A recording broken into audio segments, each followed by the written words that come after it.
Hi guys, welcome back to the channel. So today I want to do a sort of Tarot 101 course. For a lot of people have been asking me about how to read tarot cards. So this is going to be for sort of beginners and also maybe just some extra knowledge for people who have bought some tarot cards and they're kind of trying to play around with it but they don't really know. I'm very much like Gusteau from Ratatouille. You know, anyone can cook, anyone can read tarot cards. It might seem kind of scary because you might think, you know, I don't have the moves, I don't have the know-how to do this. You don't have to be a witch, you don't have to be an intuitive reader. It's really something for everybody. It's a great tool to help you understand who you are. And that's also kind of my first point, is that tarot cards are not like mystic meg fortune telling, which is what a lot of people think they are. They can kind of give you some kind of indication of what will happen, but they're not there to be like, in 5 years, by the way, watch out because you might fall off a mountain. It's nothing like that.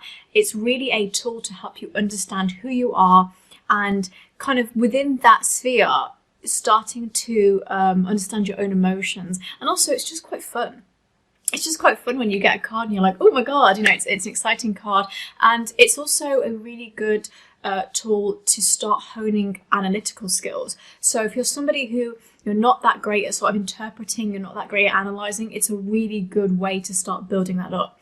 I'm a very analytical person, so I find it very easy. I find it very fun because every time I look at them, I can come up with a different interpretation, which is why it's so great that there are so many different designs of tarot cards. You know, if I was to say to get a first deck for a beginner, it would be the Rider-Waite Tarot, because it's very easy, it's very simple, the images really link to the themes, and also this is kind of what most tarot readers kind of start out with. I mean, I would say find any tarot deck that you really, really love. So my go-to tarot deck is the Tarot del Fuego. Okay, so you can tell these are quite funky. Okay, these are a little bit more, a little bit different to the Rider-Waites. They're not in the traditional sense at all. They're kind of very like graphic novel type style, a little bit more abstract and sort of Art Deco as well. I really enjoy these because I can interpret these in so many different ways to the Rider-Waites. And I think that's what you might find as a beginner, is that you look at the Rider-Waite and maybe, you know, you see a man with a couple of cups and you don't really know what that means. But then you look at something like this, 4 of Cups, and you see a bit more of an interpretation. There's lots of colours, okay? There are lots of, you know, different designs and maybe things that kind of pull out for you. So that would be my number one first tip, is to not always take the definitions of a tarot card at face value, okay? So yes, so for example, the Magician, yes, it's very good for manifesting. This is success, this is strategy, this is skill, diplomacy, you name it, this is a good card, right? But start looking at what it really means. So we've got a design here and it's a bit, you know, it's a bit different. So I would just say go through your cards and find something that really relates to you, that you're like, wow, okay, I really like that. You know, literally just fly through. So I'm going to take 6 of Wands, for example, okay? 6 of Wands. What does this make you think of? It looks kind of like an LSD, Doctor Strange kind of thing, isn't it? It looks very weird. You might have to sort of step back a little bit because it looks very illusory. So 6 of Wands, this is a card about triumph and success, actually. But we can actually start to see that in the card, because you've got these dragons, right? Okay, so they look kind of scary, but we've got this plank of wood in between the teeth. So the teeth can't hurt the man reaching out, okay? So you're being protected, but that is you triumphing, okay? That is you not being in danger. That is you kind of working your way through this, okay? We also see fire, okay? Fire is fast-pacedness, so this is triumph that comes quickly, a successful kind of adventure. Also, this kind of lightning bolt, so a shocking message maybe. This could also be success that comes again very quickly. 6 of Wands is actually a fire sign card, so we start to see that coming through. This actually leads me on to my next point. So each of these are called the minor arcana, okay? So when I had that Magician card, that was a major arcana. Now we have minor arcana, okay? The major arcana are slightly more kind of substantial. Okay, so they last a bit longer. So if you get the Magician card, for example, that is really a very big overall theme. It's not just a small motif. This is a big theme. Whereas saying getting something like the Knight of Cups, okay, which is the minor arcana, this is more of a sort of just a sort of clarifier of emotions. Okay, this can change very quickly. Okay, so you might say, okay, I've got Knight of Cups, so I'm getting an advancement and a proposal. Okay, this might not be like I'm getting a proposal for the whole year. This is just like today, someone's going to give me an opportunity, or someone's going to invite me to something, and then the next day that could change. So the minor arcana are kind of what I'd say very fleeting, but still important, and the major arcana are a bit more substantial, kind of a bit harder to clear. Okay, so with the minor arcana we have 4 different sort of groups, as it were, which I like to group into star signs. So we've got cups. Okay, cups is water energy. Okay, so Pisces, Cancer, Scorpio. We've got wands, which is fire, so Sagittarius, Leo, Aries. Pentacles is money, right, which is earth energy, so Taurus, Virgo, Capricorn. And then we've got swords, okay, which is air, so Libra, Aquarius, Gemini, okay? You can normally couple these up. So, for example, wands always gives me Sagittarius vibes, okay? It's very triumphant, but it can also link to sort of any of the fire signs, really. But I do see it more as Sagittarius because when I do zodiac readings, it tends to come out a lot in that. Whenever I do readings for myself, it comes out and I'm a Sagittarius. That's obviously not like, it's a sweeping statement, but from what I do my readings, it comes out like that.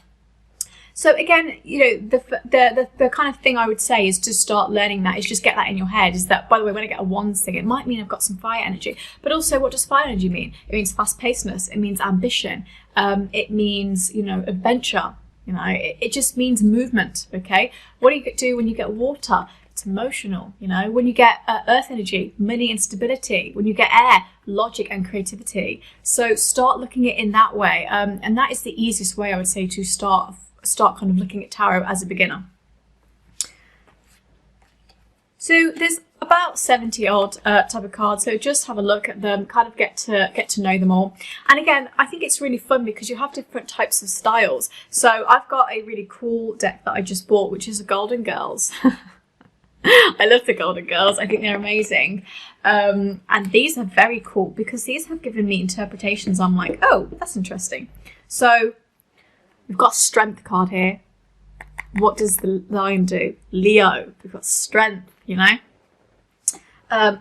The Hermit, for example, which is a major arcana, right? The Hermit. What does the Hermit normally mean? You know, when you're a hermit, what do? You tend to lock yourself up, don't you?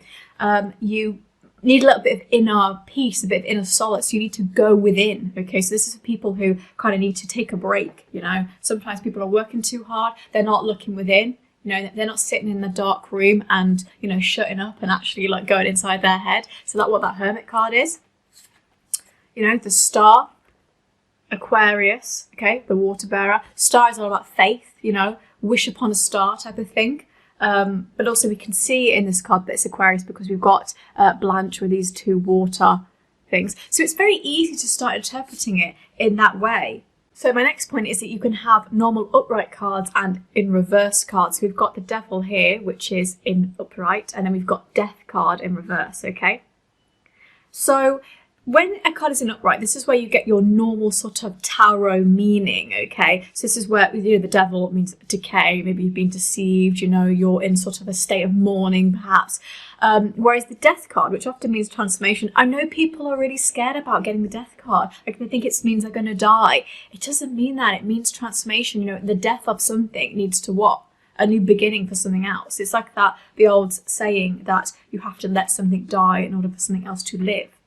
We all continually die and live and die and live and die and live in our lives. So to get the Death card, right, transformation, to have it in reverse, I would see that as someone trying to resist transformation. You know, they don't want to change. They are maybe afraid of going through that kind of butterfly cocoon effect.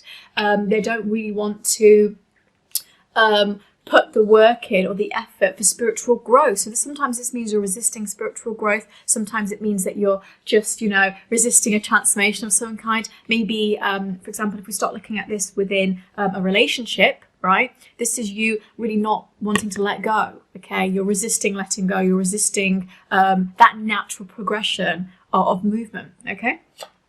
So to have these, you can have these in whatever way, and it just depends how they come out in the deck. So for example, with my cards right now, so like here I've got the Chariot in reverse, okay, in the deck, right? What does the Chariot normally mean? It's fast paced. It's the quickest card in the tarot deck, right? This is Major Arcana, and it's very fast paced and it's very successful, but to have it in reverse is a little bit more of delay. Okay, so reverse doesn't have to mean the complete opposite, although a lot of the time it does. It can just be more of a watered down version. So instead of it being like you're getting no movement, or it could just be that it's just a little bit slower. Okay, it's not coming to you tomorrow, but it's also not like coming to you in a year. It's just a little bit slower. So I would read reverse as kind of a little bit of opposite, but also put your interpretation within there, because I think it's really important to remember, again, to be analytical and to know that this is just a little bit of fun, okay? You don't have to take it as like the be all and end all. I know a lot of people think like, you know, some people gatekeep tarot as if it's something that you have to have years and years of experience in. I think it's really good to immerse yourself and have experience. But, you know, if you're someone who is very analytical and you do enjoy it and you read it a lot, you can start to build up the skill of reading and analysing pretty quickly, actually. And I think it's really good as well because you can try different spreads. I'll do a video on different kind of spreads that you can do. So some people have like these 5-5-5 kind of things where they'll do like, what do I need to do? What can help me? You know, what do I need to let go? That kind of thing. And you pick the cards and you do that. I'll also be doing one for like a soulmate reading, which is really cool actually, because you pick out things that might help you understand more about your soulmate, more about twin flame, that kind of thing. If you're interested in that. If not, then just do a normal like career one, for example, or, you know, just kind of to get to know yourself. But tarot really, to me, is a form of self-care. It's a form of self-development. It's a really fun kind of experience, and it shouldn't be something that you have kind of trouble with. I think with tarot as well, don't worry about like being able to shuffle too much, because I know a lot of people kind of shuffle. So they'll hold the cards like this and they'll push them through like that. So I could do it like, you know, that if I wanted to. I know some people do it like so fast and it's like, you know, I like to take my time with it. So don't worry about, you know, having to do everything right. You know, if someone says, what's the best way to shuffle cards? Just the way that you want to do them. You don't have to. I mean, you could even just shuffle them and just pull them off like this, okay, which is what I do for zodiac readings, okay? You can do that as well. There is no prescribed rule for how to shuffle cards or do anything like that. If you want to do it like that, you can, but I don't tend to do that. I just pull them out in the way that I want to do them. Or you can just do a mix as well. So I would say, again, there's no really set rules with tarot. If you're looking for definitions and descriptions, Biddy Tarot, the website, is amazing. And there's also a book as well that you can read. And it's really good just to have it in front of you.